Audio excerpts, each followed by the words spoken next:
Kaixo, Iñaki Goirizelaia naz, doktore ingenieria, ingenieritza telematikoan katedraduna, Euskal Herriko Unibertsitateko irakaslea, Bilboko Ingenieritza Eskolan, eta jakiundeko jakituna.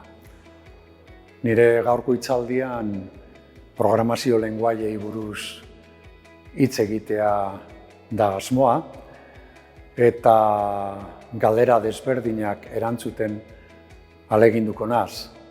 Adibidez, zergatik behar da programazio lenguaia, zelan bilakatu dira, zein izan da evoluzioa, nola programatuko dugu etorkizunean, eta horretarako beharrezkoa den oinarrizko informazioa ere emango dut. Hau da, zer ulertzen du mikroprozesadore batek, zer ulertzen du konputagailu batek barrutik, nola ematen diogu informazioa konputagailu bati, nola programatzen dugu, hori da helburua, eta espero dut zuen gustokoa izatea. Ikusten dut ikasgeletako lehen posizioen teorema gaur ere betetzen dela, lehen posizioetan beti utzik, ez dago jenderik. Ohituta gauz, irakasleko ohituta gauz, eta beti ikusten dugu hau. Iñaki Goirizelaia naz, teorian hitzaldi hauetan egoten da baten bat aurkezteko, islaria aurkezteko, baina gaur azken momentuko arazoen gatik ez da etorri aurkezle, nire burua aurkeztu behar dut. Ez da erreza hori, eta ez da gustokoa, baina ingo dut. Ingeniaria naz, doktore ingeniaria, Euskal Herriko Unibertsitatean ikasi nuen, eta bebai gero egondan hau Estatu Batuetako unibertsitatetan, Stanforden edo baita ere MIT, Massachusetts Institute of Technology, eta nire lagun bat etorri da hortik Harvardetik, bera Harvardeko irakaslea da, Steve. Nire bizitza, atez bere hasieran, nire bizitza profesionalean, eman nuen programatzen.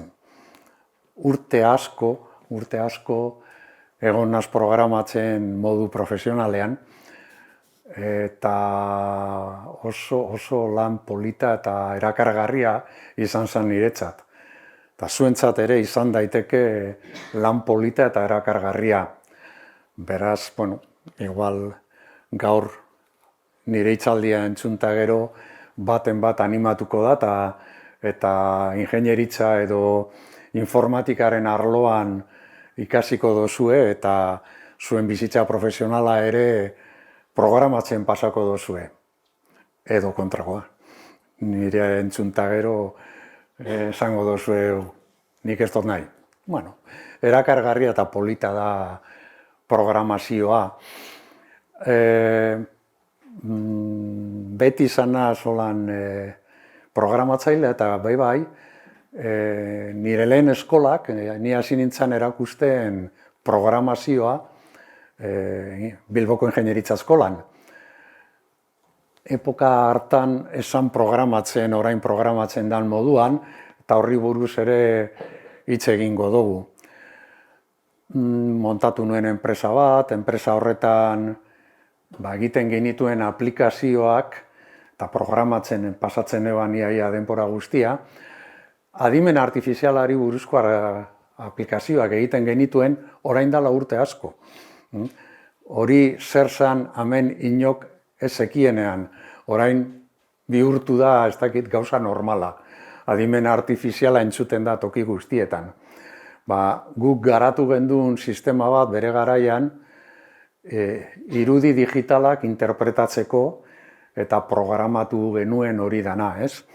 Oso gauza interesgarria izan zen, eta nire lana unibertsitatean ere ahaztu barik. Katedraduna bihurtu nintzen, ingenieritza telematikoan katedraduna, eta kanpoan nengoenean, hain zuzen ere Bostonen nengoenean hor boto elektronikoari buruzko sistemak garatzen, internet bidezko botoa, dei bat jaso nuen, gure unibertsitateko irakasle batek deitu zidan, esanez, bera errektorea nahi zuela izan, unibertsitateko errektorea, bakizue. Errektorea da teorian unibertsitatea aurrera eramaten duen pertsona, eta unibertsitatea bere esku dago. Orduan deitu zidan, berarekin joateko eta errektore ordea izateko, asko pentsatuta gero esan nion baietz. Eta momentu hartan amaitu zen nire programatzailearen bizitza. Eta orduan bihurtu nintzen Euskal Herriko Unibertsitateko errektore ordea eta denporarekin errektorea ere. Errektorea izan naz Euskal Herriko Unibertsitatean 8 urtetan. Hori amaitu nebanean, 2017an, barriro bueltatu nintzen Estatu Batuetara beste unibertsitate batera, oraingoan joan nintzen Boise State University eta egon nintzen 6-7 hilabete, eta bueltatu nintzenean, barriro bueltatu nintzen Bilboko Ingenieritza Eskolara eta jarraitu nuen eskolak eta ikerketa egiten. Eskolak emoten eta ikerketa egiten. Eta orain dela gitzi erretiratu naz, baina jubilatuta nago. Beraz hori izan da gitxi gora beran ibilbide profesionala, baina beti gustatzen jat esatea, ni ingenieria, doktore ingenieria izan naz, baina benetan niri gustatzen zaidana dantza egitea da. Dantzari izan naz beti, eta euskal dantzak eta baita dantza klasiko egin dut, eta niretzat hori izan da beti politena, beraz, ikusten duzuen moduen oso gauza berezia da nire bizitza. Ingenieria, dantzaria, errektorea, programatzailea. Gitxi gora bera, hori da nire aurkezpena. Ondo, eta orain, programazio lenguaien jatorria eta bilakaerari buruz hitz egin behar dugu. Astuin zait esatea bere, jakindeko jakituna nazela, bakizu jakinde da jakin mina antolatzen duena, eta ni jakindeko kidea naz. Hori bere astuin zait. Eta nire asmoa da 3 galdera erantzutea. Aleginak, gitxienez egingo ditut, galdera horiek erantzuten. Zergatik behar dira programazio lenguaiak, zelakoa izan da programazio lenguaien bilakaera, eta amaitzeko nola programatuko dugu etorkizunean. Bai? Oso ondo. Interesatzen jatzue? Bai. Programatzaileak izan nahi duzue? Ez? Orduan, bueno, ikusten dut, zuek bion artean hitz egiten ari zariele modu lasai batean, horregaitik galdetu dut, pentsatu dut, zan dotzezula, ni programatzailea izan nahi dut etorkizunean, ingeniaria izan nahi dut, baina hori ez da izan. Bueno, txepena. Ondo, zer da hau? Zer da hau? Ez dakigu zer dan hori. Antzeko gauza bat gertatzen da programazio lenguaiekin. Zer da hori? Lehenengo esaldia txineraz idatzita dago. Bigarrena zulueraz. Zuluen munduan, hor, Hego Afrikan dago zuluen erreinua. Eta 3. islandieraz. Programazio lenguai asko daude. Hizkuntzak dauden bezala munduan, hizkuntzak aberastasuna dira. Programazio lenguai asko ere badaudela, eta batzutan hori ez da hain polita. Kostatzen jaku gero danak dauzen programazio lenguaiak ikastea. Orduan, jakiteko hor zer ipintzen dauen zer behar dugu. Ez badakigu txineraz, baten batek egin behar digu itzulpena. Eta hori da, hor idatzita dagoena. programazio lenguaiak maite ditut. Beraz, hemen, bakarrik esan nahi dizuet, ikusiko duzuen bezala, programazio lenguai asko daudela, eta programazio lenguai horiek ulertzeko itzulpena behar dela. Gero ikusiko dugu zergaitik behar dugun itzulpena. Hau da daukagun komilan artean desastrea. Irudi apurbet luzatuta dago, baina hemen ikusten dituzue ordenadore, konputagailu desberdin asko daudela, telefono mugikor, sakeleko telefono asko ere, eta guk idazten badugu programa bat, nahi dugu programa hori tresna guztietan ibiltzea. Eta ez da erreza. Horregaitik programak behar ditugu, programazio lenguaia behar ditugu eta itzulpena. Makina bakoitzak gauza bat ulertzen duelako. Eta hori prestatzen nengoela, ikusi nuenean hori etorri zitzaidan burura Salvadorren bertso bat. Salvador badakizuen hor zan? Seguro nago berari buruzko kanta bat ezagutzen dozuela. Ezagutzen dozue adiskide bat bazen. Hori seguro ezagutzen dozuela. Salvador oso bertsolari ona zan, eta kantu hori Xavier Letek abeslariak egin zuen berantzat, baina berak idatzi zuen bertso bat, eta bertso hori burura etorri zitzaidan hau prestatzen nengoenean, eta esan zuen, anai arrebak entzun ene ahotsa izaite, edo izate, bat ez daiteke ezur utzez osoa. Herria da gorputza, hizkuntza bihotza. Bertzetik berestean bitarik bakoitza, izaite horrendako segurra hilotza. Salvadorrek idatzi zuenean, kantatu zuenean bertso hau, hitz egiten ari zan euskerari buruz. Euskera eta herria. Euskera barik ez da Euskal Herria. Eta orduan niri etorri zatzaidana da, agian konputagailuak dira gorputza eta programazio lenguaiak bihotza.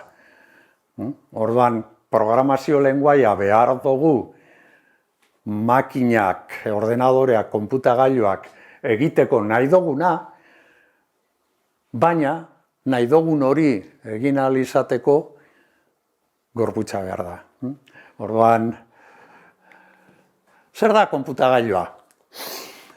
Konputagailua, holan labur bilduz, da edozein helburu lortzeko aukera ematen duen makina bat, programa baten arabera. Hau da sistema bat, informazioa prozesatzen duena, eta ematen duena emaitza bat. Eta emaitza hori lortzeko programa bat erabiltzen dugu.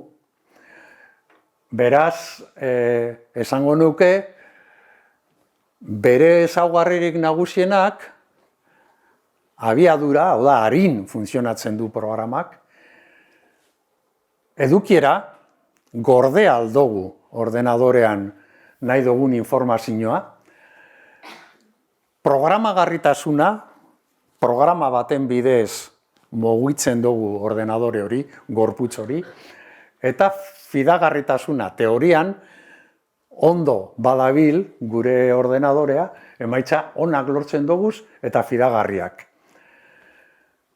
Gaur egun noski oso importantea da konputagailoen arteko konektibitatea, edo telefonoen arteko konektibitatea, edo tabletan arteko konektibitatea. Hori barik ezin dugu ezer egin gaur egun. Hasieran hori esan importantea. Eta hori, badau tresna bat, hau da hardware deitzen dana, ukutzen duguna, nik hau ataratzen badot, hau da gauza bat, gogorra, hau da hardwarea, horregaiti deitzen da holan, eta barruan dago programa, ikusten ez duguna. Programari esker, telefono honetan egiten dugu nahi duguna. Baina gauzak ez dira izan beti horrela, Betxu, hori izan zen, orain dela neiko urte, 1822 urtean, nik jaio barik, oraindik, asmatutako makina bat, oso famatua izan zana, hau Charles Babbage izeneko matematikari batek egin zuen, eta berak definitu zituen konputagailu batek dituen oinarrizko osagaiak. Oinarrizko osagai horiek dira sarrera, informazioa sartzeko, memoria, nahi duguna gordetzeko ordenadorean barruan, eta programa ere gordetzeko, gero unitate aritmetiko logikoa edozein eragiketa egin ahal izateko, eta kontrol unitate horrek kontrolatzen du programaren exekuzioa. Hori asmatu zuena hau izan zen, Charles Babbage. Momentu hartan zegoen teknologiarekin makina hau esan posible egitea. Pasatu behar izan ziren 100 urte. Eta orduan beste pertsonaje bat agertu zen, John von Neumann izeneko pertsona, oso pertsona interesgarria ere, eta horrek definitu zuen eta eraiki zuen ordenadore bat, EDVAC deitzen zana, Electronic Discrete Variable Automatic Computer. Orduan, ordenadore hori egin zen 1945 urtean. Eta hasi zen martxan. Beraz, horregaitik urte hori ezagutzen da batzuentzat informatikaren jaiot urtetzat bezala. Hau da, 1945 urtean sortu zen ordenadore hori. Eta horregaitik. Batek esan dezake zelakoa zen hori, buruan badaukazu ez esan handia, txikia, 3, 4, 5, 6, 20 kilo, ala gramo batzuk. Zuk zer uste duzu, zelakoa zen ordenadorea? Handi zeizeko zen. Pisua, eman pisu bat. 40 kilo. 40 kilo. Zuk zenbat kilo uste duzu zeukala ordenadore horrek? 20. Eta zer zen, holan, oso handia? Bale. Iaia 8.000 kilo zeukan ordenadorea. 8.000 kilo. Eramangarria. Gaur eroaten duguna boltsilloan. Behar zuen 45,5 metro karratu. Hemen esan sartzen. Eta hori programatzen hasi ginen. Pentsatu, hortik, hemen daukadan eramangarri honetara zelako saltoa egonda, eta ez dira pasatu oraindik urte asko.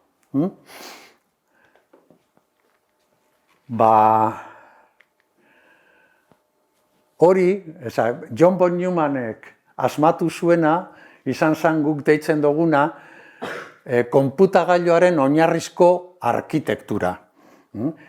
Charles Babbage, aurreko pertsona hori aipatu dudana, Charles Babbage horrek bere garaian ere esan zuen osagai horiek zeudela, eta John von Neumannek ja definitu zuen arkitektura hau. Eta hemen ikusten dozue, importantea da hau, gero azalduko dizuedan arrazoi batengatik, hemen dago unitate aritmetiko logikoa, hemen dago kontrolerako unitatea, sarrera eta irtera, eta hemen memoria. Orduan, edozein ordenadoretan, zuek erabiltzen dozuen edozein tableta, edozein sakeleko telefono, beti eukiko dozue hau. Barruan dago, deitzen duguna Control Process Unit, edo kontrolerako, prozesorako kontrol unitatea, beti dago hori, eta horri esaten diogu CPU edo mikroprozesadorea ere esaten diogu. Eta makina bakoitzean mikro desberdina dago. Eta mikro hori programatzeko programazio lenguaia behar dugu. Hau gitxi gora bera saldu dizuet, badakizue kontrol unitatea eta unitate aritmetiko logikoa dala CPU-a, hau da Control Process Unit, prozesurako kontrol unitatea, eta horri esker konputadorea badabil. Hau da gorputzaren bihotza bezala. Barruan dago eta hori barik ez dauz ereginik. Eta gero badaukagu ere memoria eta sarrera unitatea. Zuek badakizue zuen mobilean zenbat memoria daukazue? Zuk zenbat? 128 zer? Giga. 128 giga. Hasi nintzenean programatzen ni zenbat giga uste dozue neukala nire ordenadorean? Eta badakizue zer dan giga bat? Igual ez dakizue. Bueno, nik neukan bakarrik 64K. Zata hori da askoz gitxi hau. Askoz gitxi hau. 160 giga, hori da izugarria, baina hasieran memoria oso garestia zen, eta programak egin behar genituen sartzeko 64K horietan. Hemen daukazuez mikroprozesadore desberdinak, ez da bardina Apple makina batean daukaguna, edo IBM makina batean daukaguna, edo zuen mobilan, edo tablet desberdinetan, mikro desberdina da. Eta badakizue zer dan garrantzizkoena, mikro bakoitzak bere hizkuntza ulertzen duena, bere lenguaia ulertzen duela. Imaginatu zuek zariela programatzailea eta zuen jefeak esaten dotzue. Egin behar dozu programa bat balio duena eroskin edo edozein supermerkatutan erosketak egin ahal izateko. Eta egin behar dozuela Apple batean ibiltzeko, egin behar dozue Android batean, egin behar dozue IBM konputagailu batean, edozein tabletan. Eta mikrobakoitza, barruan dagoen mikrobakoitza desberdina da. Eta txinera edo zuluera edo islandiara bezala, hizkuntza desberdinak, programazio lenguaia desberdinak. Buruko min handia daukazue horrekin. Hori gainditu gendun bere garaian goi mailako lenguaiak erabiliz. Baina goazen beste gauza bat ikustera. Zer ulertzen du mikro batek? Zer ulertzen du konputagailu batek? Konputagailu batek barruan ulertzen duen gauza bakarra hau da. Zeroak eta batak. Ez du besterik ulertzen. Bere informazioa da zero eta bata, hau da. Pentsatu gu pertsonok berba egiteko bakarrik deko guzela letra bi. A eta B. Eta horrekin egin behar dugu berba gure artean. Nola egingo genduke letra birekin berba? Ez da posible. Oso komplikatua izango zen. Konputagailuek hori oso ondo ulertzen dute. Zeroak eta batak. Eta ulertzen dute hori perfecto.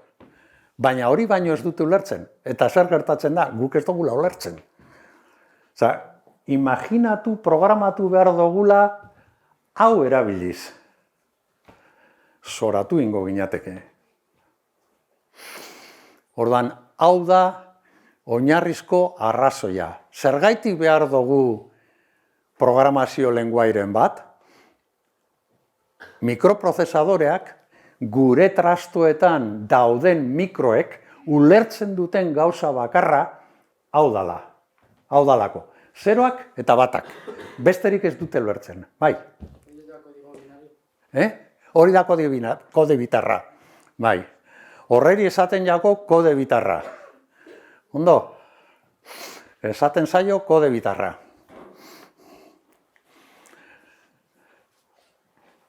Barriro, mikroprozesadore bakoitzak bere makina lenguaia propia du.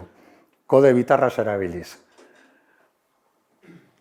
Orduan, zergaiti behar dugu goi mailako programazio lenguaiak?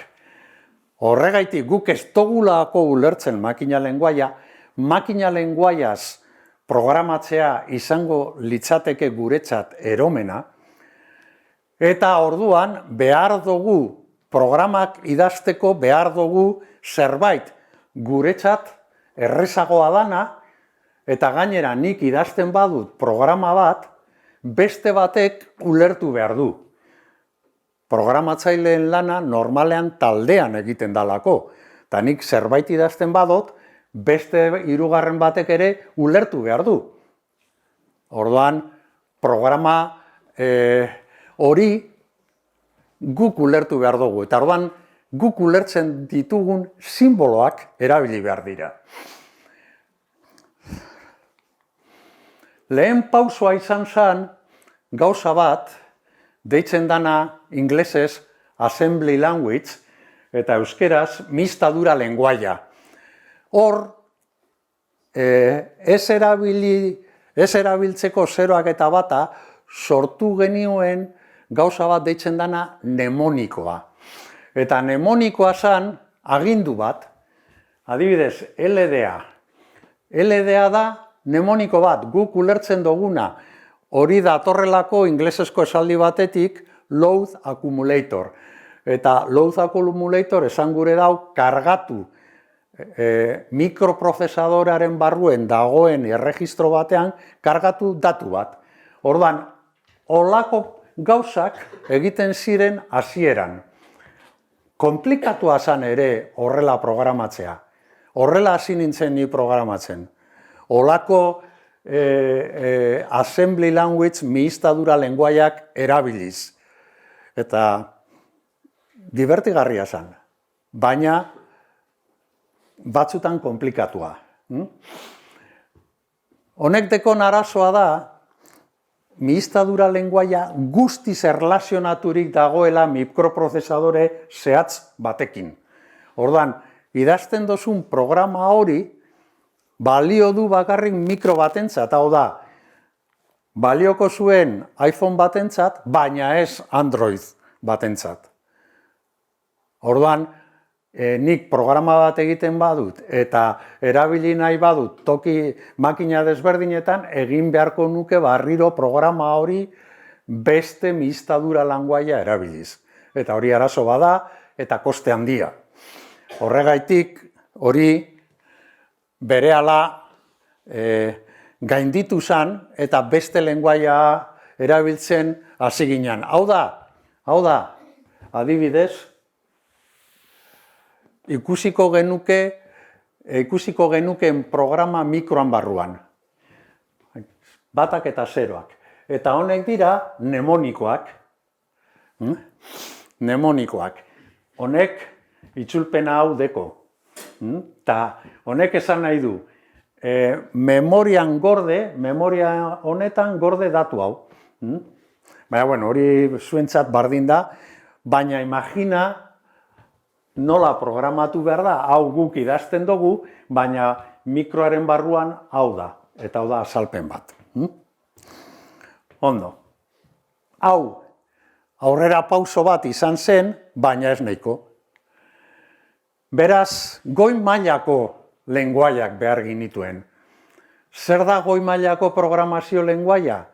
Goi mailako programazio lenguaia oinarritzen da ideia horietan. Eramangarria izan behar da. Zer esan nahi du hori eramangarria dela? Zain nahi duena da, nik baten idazten dodala programa, eta eramaten dut programa hori makina desberdinetara konputagailu desberdinetara, mikro desberdinetara, tablet desberdinetara arazo barik. Hori oso importantea da, eta horrek laguntzen dau asko. Programa idazteko erraztasunak, zer da hori, ulertu behar dugu. Eta oso ondo ulertu behar dugu zer idazten dugu. Eta orduan, programa gehienetan inglesa erabiltzen da. Orduan, zuk irakurtzen dozunean programa bat, inglesazko berbak agertzen dira, eta ulertzen dozu zer esan nahi dugun. Gero badaude ere gauza bat deitzen dugunak kontroleko egiturak oso komunak direnak eta erabiltzen eta asko laguntzen digutenak programak idazten. Gero oso importantea da, ez dau programarik ondo dabilena lehenengoan, programa guztiek arazoak dituzte, eta gainera zuen telefonotan ikusi dozue batzutan blokeatzen dela eta ez dabil. Arazoak dauzelako programa guztietan. Orduan oso importantea da errakuntzak aurkitzeko erreztasunak ematea hizkuntza, lenguaiak. Eta beste azkenengo ezaugarri bata, mikroarekin edo CPU-arekin ez daudela lotuta. Mistadura lenguaiak, esan dudan bezala, lenguaia dago lotuta mikro batekin edo CPU batekin. Goi mailako lenguaia ez.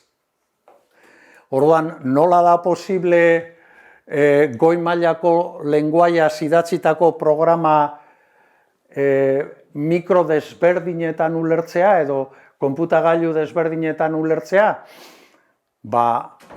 Gauza bat gertatzen da halako. Lehen idatzi dodanean zozer zulueraz ikusi dugu posible dela horren itzulpena egitea. Hemen bardin. Hemen egiten da goi mailako lenguaiaz idazten da programa bat, eta programa hori, komilan artean, itzultzen da mikrokonkretu batek ulertzeko. Prozesu horri esaten zaio konpiladorea, konpilatzea. Guk idatzitako programa konpilatzen dugu eta badabil beste makinetan.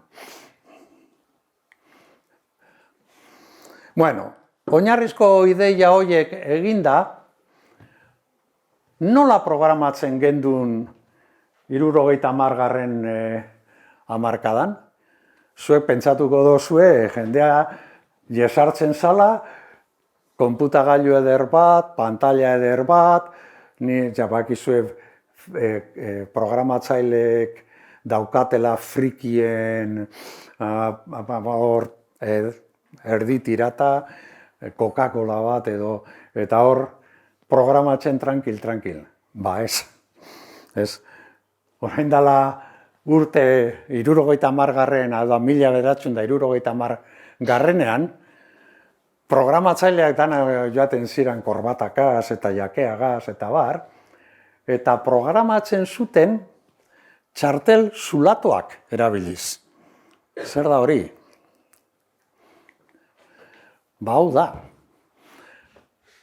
Zuk idazten zendun zure programa eskuz, momentu hartan gero ikusiko dugun bezala programazio lenguaiarik importantena zan Fortran, hori izan zan lehen lenguaia komertzialki saltzen zana, Fortran, baina egin behar zana zan idatzi eskuz. Eta gero idatzitako aginduak itzuli, eta hemen olako txartel honetan markatu, eta zuloak eginez, markatu idatzita zeneukana eskuz. Eta hau zan programa bat, txartel zulatuen, ez dakiz zenbat, programaren arabera, baina asko. Eta hori konpilatzeko sartu behar zen makina batean irakurtzen zuena, eta orduan irakurtzen zuen txartel zulatu hori, eta hori erabiltzen zen makinan programa sartzeko. Gero programa korritu behar zan, eta ikusi ondo zebilen. Ez zebilen ondo, topatu behar zan errakuntza, amen. Hartu, eta joan txartel bakoitza ikusten eta ber non dagoen errakuntza. Programatzea zan, eromena. Eromena zan programatzea epoka hartan. Baina horrela programatzen zan. Txartel zulatuen bidez.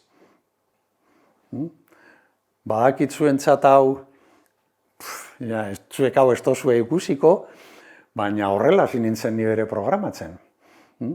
Ni Fortran ikasi neban, eta hasi nintzen txartel zulatu horiek egiten, eromena zan.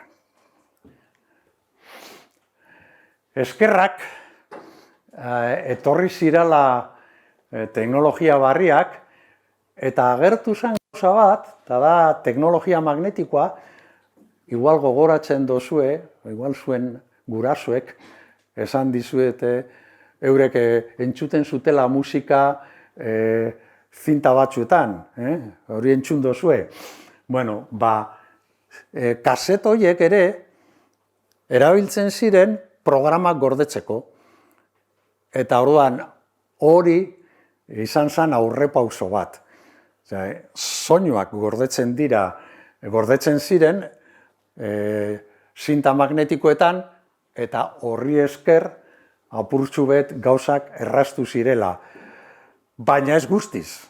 Baina egia da, teknologia magnetikoarekin batera, txartel zulatuen erabilpena desagertu zela. Zen izan zen lehen programazio lenguaia komertziala? Fortran. Programa bi izan ziren oso importanteak, Fortran eta COBOL. Baina Fortran izan zen lehena, eta 1954 urtean sortu zen, IBM-ek asmatuta. IBM, bakizue, gaur egun, oraindik, bada oso importantea konputagailuen munduan. Eta Fortran, bere izena dator, bi hitz hauetatik, Formula Translation, ametik dator, Formula Translation, Fortran. Eta Fortran batez bere pentsatuta zegoen kalkulo matematikoak egin ahal izateko. Arin, eta fidagarritasunarekin, eta arazoak emon barik. Bigarren lenguaia oso importante, bueno, hau da, ikusi dozue saltoa. Makina lenguaiaz idatzitako programa bat, zeroak eta batak. Assembly language horretan, mnemonikoak, LDA, STA, REM, olako hitzaldiak. Baina Fortran, inglesezko berbak agertzen dira.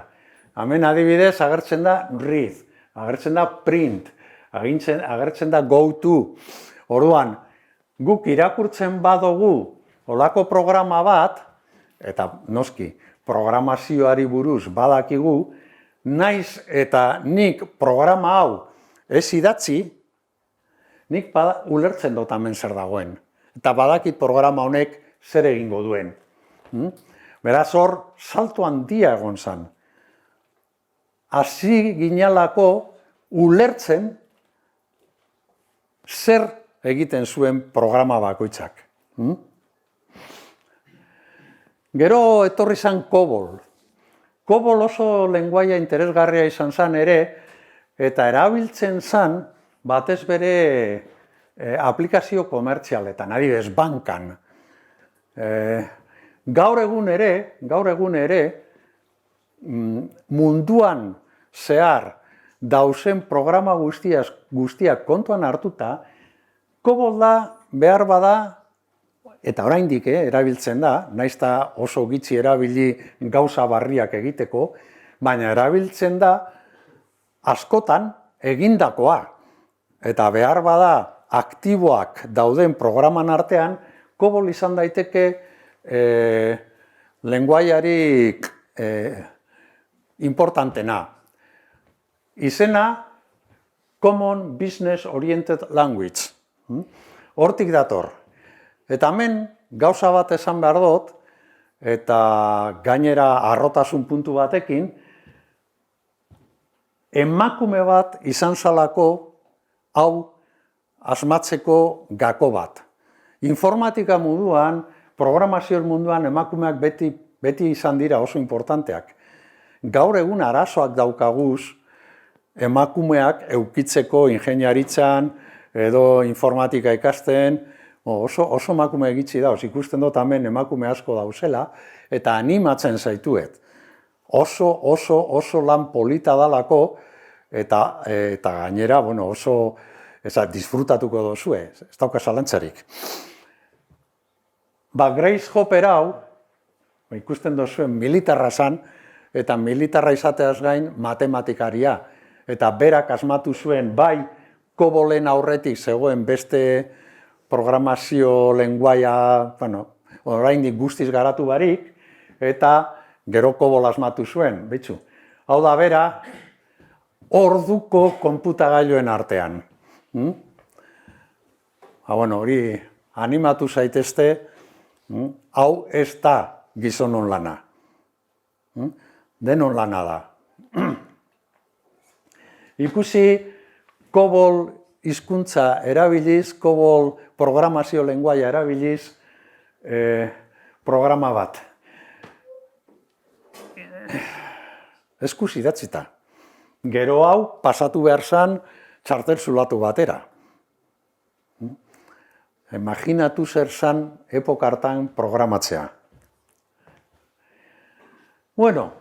Gero balaude bere garaian sortutako lenguaiak bereziki erabiltzen zirenak adimen artifizialean. Bi nagusitzen dira, Lisp eta Prolog. Eta pentsatuko duzu, hau barria da. Adimen artifiziala ontxe hasi gara entzuten. Ez. Lisp 1958 edo sortutako lenguaia da, eta meretzi, urte bate gaitik fallatu dut. Eta egia da, Lisp lenguaia diseinatu zala batez bere adimen artifizialeko aplikazioetan erabiltzeko eta ikerlariek arlo horretan erabiltzen zuten. Bere asmatzailea izan zen John McCarthy, eta onartzen badoztozue arrotasunez, apal, baina arrotasunez, esan behar dut, ni izan nintzela John McCarthyren ikaslea. Berak erakutsi zidan niri Lisp hizkuntza programatzen, Lisp, eta baita ere adimen artifizialari buruzko kontzeptuak. Hau gertatu zen 1983an, ni ara joan nintzenean eta bere ikaslea izan nintzenean. Oso lenguaia interesgarria da, eta hau da honek daukan itxura. Ikusi, zuen ezagutza normalean horrela adierazten da, adibidez. Zelan dakizue zuek animalia haragizalea dela. Animalia agin zorrotzak baditu, atxaparrak baditu, eta aurrerantzo begiak badauzka, adibidez, ni agin zorrotzak ditut, atxaparrak ere, eta aurrerantzo begiak. Orduan, baldintza horiek betetzen badira, animalia haragizalea da. Orduan, Lisp lenguaia erabiliz, nola adierazten dugu hau gero programatu ahal izateko, nola gordetzen dugu ezagutza hau? Horrela, oso famatua bihurtu zen parentesiak erabiltzen zirelako toki guztietan. Baina hau da, adibidez, erregela bat, baldin, animaliak dauzka agin zorrotzak, animaliak dauzka atxaparrak, animaliak dauzka aurrerantzeko begiak, orduan animalia haragizalea da. Eta Lisp programazio lenguaia erabiliz, hori erabiltzen da oso ondo. Orduan, nik biologiari buruz daukadan ezagutza, olako erregelak erabiliz, sartu aldot ordenadore batean, konputagailu batean, eta gero prozesatu. Orduan, Lisp lenguaia bihurtu zen oso interesgarria, gainera Lisp eta Prolog, orain ikusiko dugun Prolog lenguaia ere, bere garaian egon zan lasterketa batian nork egiten zuen konputagailuarik adimen gehiago zeukan konputagailurik, eta hor sortu zen gauza bat Fifth Generation Computers, eta Fifth Generation Computers horiez, hau da, 5. belaunaldiko konputagailuak, Lisp eta Prolog erabiltzen zuten. Prolog dator, lehen esan dugu, Programmation Logic, nik frantsesa ez dakit, baina ikusten dozue hori frantsesa dela. Bueno, normalean, asmakizun guztiak izaten dira Estatu Batuetan eginda. Bueno, badaude batzuk Europan sortu direnak. Hau da bat, Prolog, Marseillako Unibertsitatean sortu zen, eta Prologen hasierako asmoa zen gure hizkuntza prozesatzea. Sortu zen helburu konkretu batekin. Orain, hizkuntza naturala oso ondo prozesatzen dugu. Zuk ChatGPT famatua erabili, sartzen duzu esaldi bat eta ulertzen du. Baina lehen ez.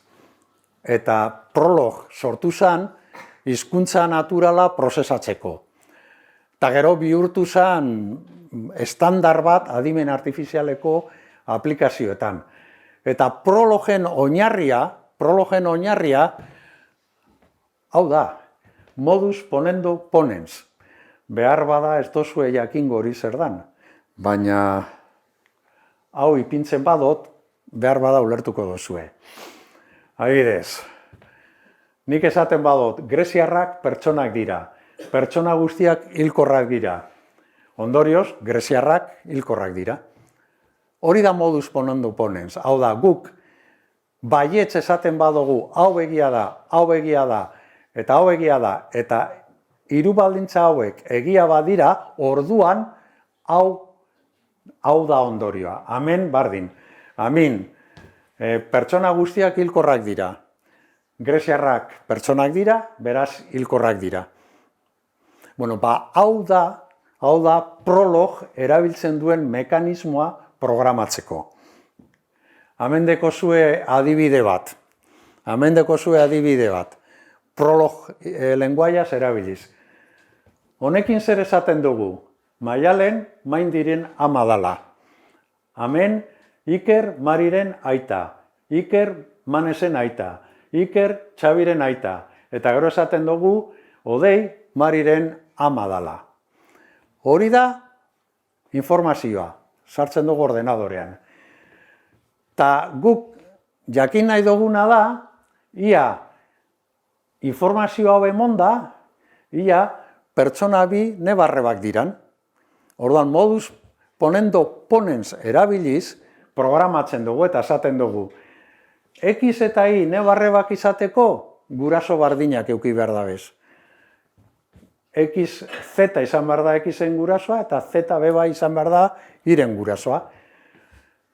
Zelan demostratzen dugu X Iren gurasoa dela? Aita bada. Eta gauza bera, ama bada. Orduan guk galdetzen badugu nebarrebak Manes Mari, hau da, Manes eta Mari nebarrebak dira, Prologok esango du bai.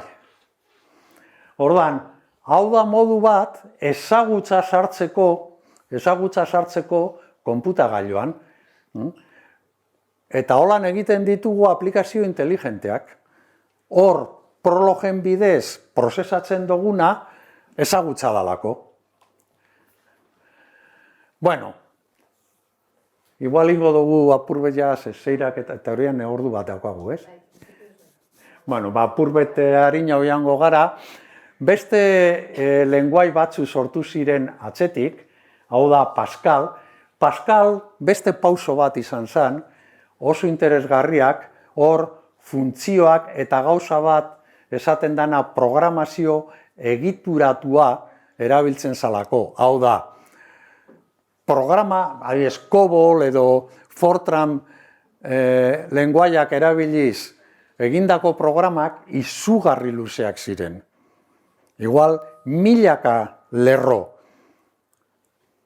Pascalek ekarri zuena da programa bat egiteko blokeak egin aldira, bloke txikitsuak, elkarren artean komunikatzen direnak.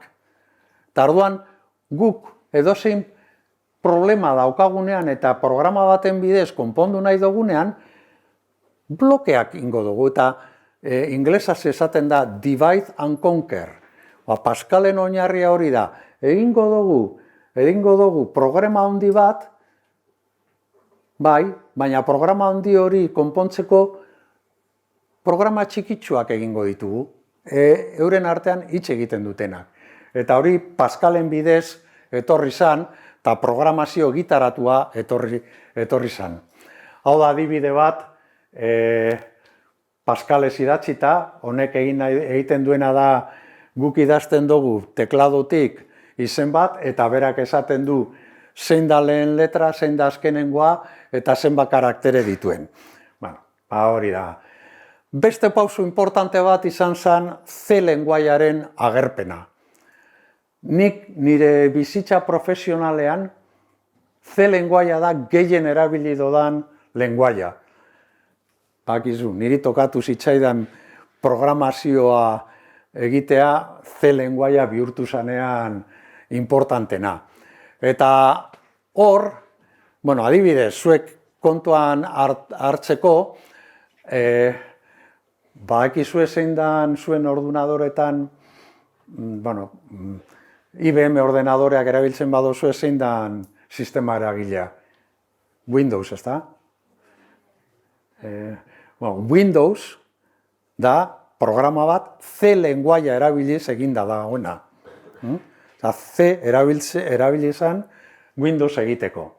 Oso importante izan zen bere garaian C lenguaia, eta gero agertu zen beste evoluzio bat C++ deitzen dana, eta hor kontzeptu berri bat agertu zen, ez gara sartuko kontzeptu hori azaltzen, baina da objektuetan oinarritutako programazioa. Object Oriented Programming, inglesaz. Hau da, adibide bat C lenguaiaz, programanek egiten duena da pantailan hiruki hau margostu. Zuk ematen diozu programari oinarrian zenbat asterisko egongo diren, eta berak margosten du hori. Eta ikusten dozue, hemen dagoena ere, badana ulertzen dugu. Dira inglesazko hitzak eta nik asmatutako esaldi batzuz euskaraz. Bale? Baina orain beste saltu bat etorri da. Orain arte, batez bere hitz egiten ari gara konputagailu isolatuei buruz. Hau da, hemen daukat konputagailua eta ez dau ezer gehiago. Baina mundu aldatu zen internetarekin. Eta hortik aurrera dana dau konektatuta. Orduan, momentu batean, aplikazioak garatu behar genituen pentsatzen konputagailuek hitz egingo dutela euren artean. Hau da, nik erosi nahi badot bidai bat Kanariar Irlatara joateko ordenadorearen bidez, nire konputagailuak konexio bat egin behar du beste konputagailu batekin, eta esan, zuek saltzen dozuez bidaiak? Bai, nik hau, nahi dut. Eta orduan, hemen, ni nau hemen, ninaz bezeroa, erosi nahi duena, eta agian bidaiak honek saltzen ditu. Orduan, ametik egin behar dut konexioa honekin, eta hartu behar dotan dagoen informazioa, eta erosi nire bidaia. Nola egiten dut hori? Jakin behar dut, ingenieritza telematikoa erabiliz. Hau da, telekomunikazio ingenieritza sartzen da erditik, eta jakin behar dugu nola konektatzen dugu ordenadore hau honekin, nola esartzen dugu konexioa, eta nola transmititzen dugu informazioa toki batetik bestera eta handikona. Hori egiteko, hauek dira nagusiak gaur egun, Java eta Python. Java izan da orain arte importantena, gehien erabiltzen dana, eta askotan oraindik da gehien erabiltzen dana, baina Python badatoratzetik, eta azken urteetan nagusitu da edo nagusitzen ari da. Ez dut gauza askoz gehiago esango, baina Java edo Java oso lenguaia interesgarria da, hemen azaldu dudan inguru honetan programak egin ahal izateko. Eta Python ere. Javaren abantaila da, baten idazten dozula, eta dozein tokitan eta nahi dozunean irabiltzen dozula. Java irabiliz, bardin zait, nire mugikorra Apple bada, edo Android dadan, bardin da zein. Nik programa baten idazten dut, eta balio dut toki guztietan. Oso alde horretatik ikusita, oso interesgarria da. Eta bai, lehen esan dodana, objektuetan oinarritutako programazioa erabiltzen du. Hemen ikusten duzue Javaren anagrama, eta beti agertzen da galdera hori, zergaitik kafe hori. Zergaitik asmatu zuten anagrama hori, eta zergaitik dentzen da Java. Ez da moduri jakiteko, baina behar bada, erantzun bakarra da, kasualidade sortu zala Java. Gertatzen dana da, Java dala kafe mota bat, eta bai, esaten zuten, Sun Microsystems enpresaren ondoan, zegoela kafetegi bat Java ditzen zana. Ni seguro nago, kasualidade sortu zala. Hemen daukazue Java idatzitako adibide bat. Honek egiten duena da dantza talde baten gestioa egin. Ez gara sartuko hau aztertzen, baina ikusten dozuenez oso errez irakurtzen da. Seguro nago zuek naiz eta ez jakin ezer Javari buruz irakurtzen dozuela hau, eta esango didazue gitxi gora bera programa honek zer egingo duen.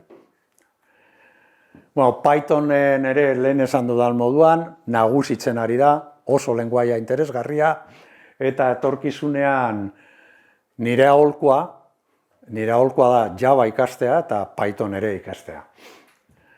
Hau da, hemen da ranking bat, eta ranking honetan ikusten da, apur bat, zeintzu diran, Google Search egiten dugunean, bilakaera bat egiten dugunean Googleen, hori kontuan hartuta, eginda sailkapen hau. Hau da, zenbat jende sartu da Googleen Python ikasteko zerbait bilatzen. Zenbat jende sartu da Googleen Java ikasteko zerbait bilatzen. Eta hori kontuan hartuta, hau da egindan sailkapena. Eta gehien Google bilakaera horietan gehien bilatzen dana da Python. Gero Java, gero JavaScript, JavaScripta Javaren berzio bat erabiltzen dana asko eta asko web dinamikoetan programak egiteko.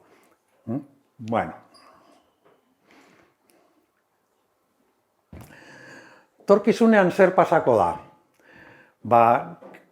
Galdera hauek egingo dizkizuet. Web zerbitzuak programatzen gustatzen zaizue? Robotak programatzen gustatzen zaizue? Gauzen interneta gustatzen zaizue? Zibersegurtasuna? Metabertsoa? Bideojokuak? Enpresa digitalaren garapena? Hori zuen gustokoa bada, edo interesatzen bazaizue, programatzaileak izan alzarie. Izan zaitezkete programatzaile onak. Eta horretarako hau ikasi behar dozue. Hau ikasten badozue, ez dozue inoiz eukiko, inolako arazorik lana eukitzeko. lana bermatuta daukazue. Gaur egun Euskal Herrian, baina munduan bere, ez dau enpresek behar dituen horrenbeste programatzailerik. Ez dago. Beharrezkoak dira programatzaileak. Bueno, eta nola programatuko dugu, eta honekin ja amaitzera noa.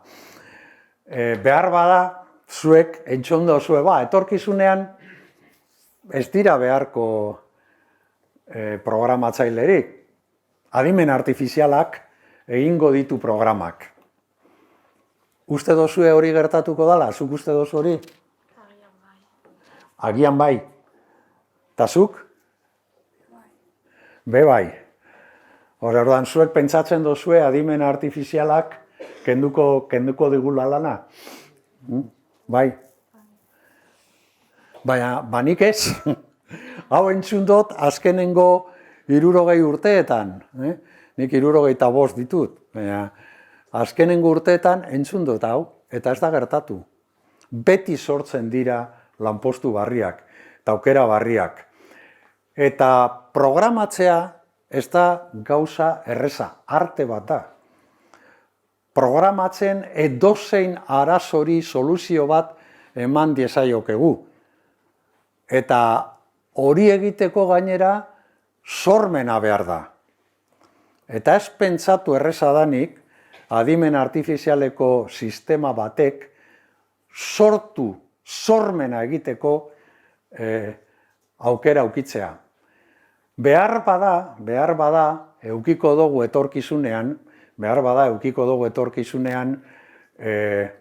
aukera makina bat eukitzeko bere programa hobetzen duena. Eta hori badago gaur egun. Makinak bere programa hobetzen du. Behar bada eukiko dugu laguntza asko, eta programatzea esango da errezagoa txartel zulatuetan programak egiten genituenean baino. Hori argi dago. Baina etorkizunean sormena beharrezkoa izango da, programatzea arte bat da, ez da erreza, eta ez dut uste adimen artifizialeko sistema batek kenduko digula lana, ez dut uste. Dena dala, eta amaitzeko, eskatuko nizue, batek hemen kontrolatzen du chat GPT? Torrena.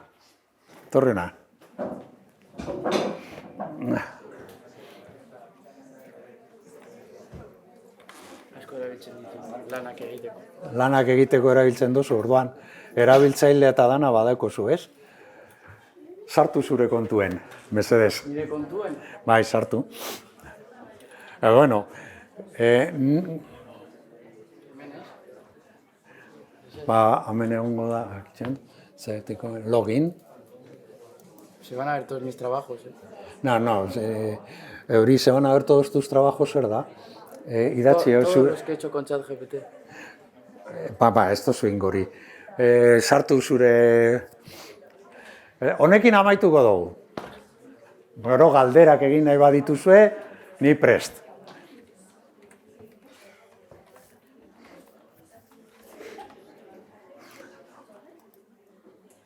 Zure passwordra, ez dugu ikusiko.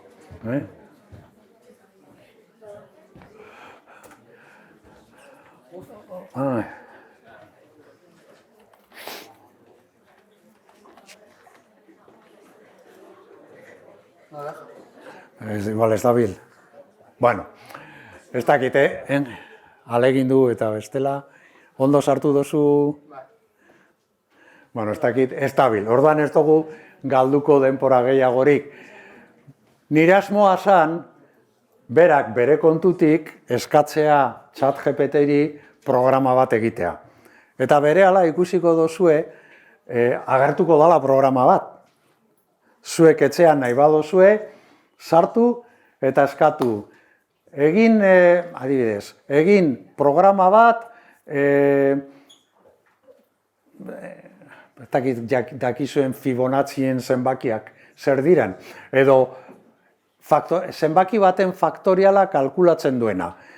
Zuek idatzi, egin mesedez programa bat, zenbaki baten faktoriala egiten duena Javaz. Eta berehala egingo dizu ChatGPT programa bat. Baina hori oso horreza da. Problema ez da olako programa simpleak egitea. Problema da benetan programa komplikatuak eta eskatzen dutena algoritmo berezi bat egitea. Bai. Ni kontua, saiatu nahi sartzen. Ni daukat kontua hor, saiatu nahi sartzen. Bai, venga. Denpora ematen badiguzue, bai. Denpora purbet, bai. Venga, laster amaitzen dugu.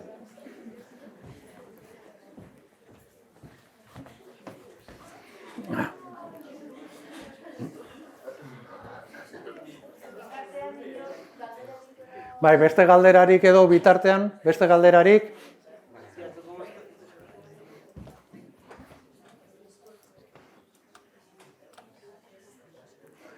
Galderarik?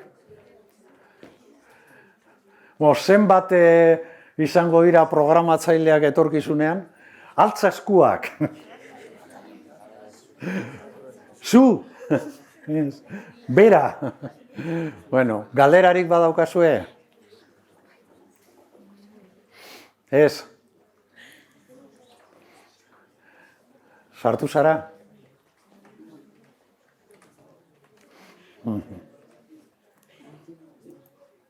Izten dutzu? Ez, arazoren bat dau, Ze berak ere ezin izan du. Bueno, usteot arazoak dauzela ChatGPT horrekin. Bai. Sartu zara? Bale, orduan idatzi. Sartu ChatGPT.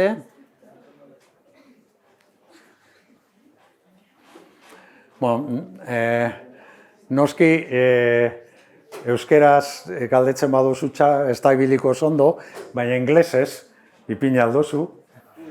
Bueno, ipini españolaz. Ipini, haz un programa que calcula, ez da idazten holan, que, falta datzu hor, baina bueno, que calcula el factorial de un número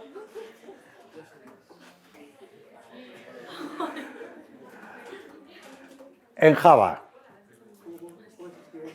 Hori zuzendu. En Java, número badauka tilde bat, baina en Java. Bai, Java, ez J. Jota, ondo, orain, betxu, badau, berehala ematen du programa. Eta oso erreza da, eta danok, bueno, ez da oso ondo ikusten, baina hemen dago kalkuloa. Zuek hau Java lenguaia da, eta oinarria da, n zenbakiaren faktoriala dana n bider n-1 zenbakiaren faktoriala. Eta ikusten dozue, hau dala emongo duen emaitza. Berehala ematen dizue programa, eta ondo dau, badabil. Baina gauza bat da, olako gauza simple bat egitea, eta beste gauza bat da oso diferentea, benetan programa komplikatu bat egitea, eta algoritmo berezi bat asmatzea, sortzea algoritmo hori eta algoritmo hori kodifikatzea. Hori beste gauza bat da. Beraz, tranquil, programatzaileak izatea edo ingeniariak izatea erabakitzen badozue, etorkizuna badaukazue eta lan aukiko dozue. Eskerrik asko, hau izan da dana.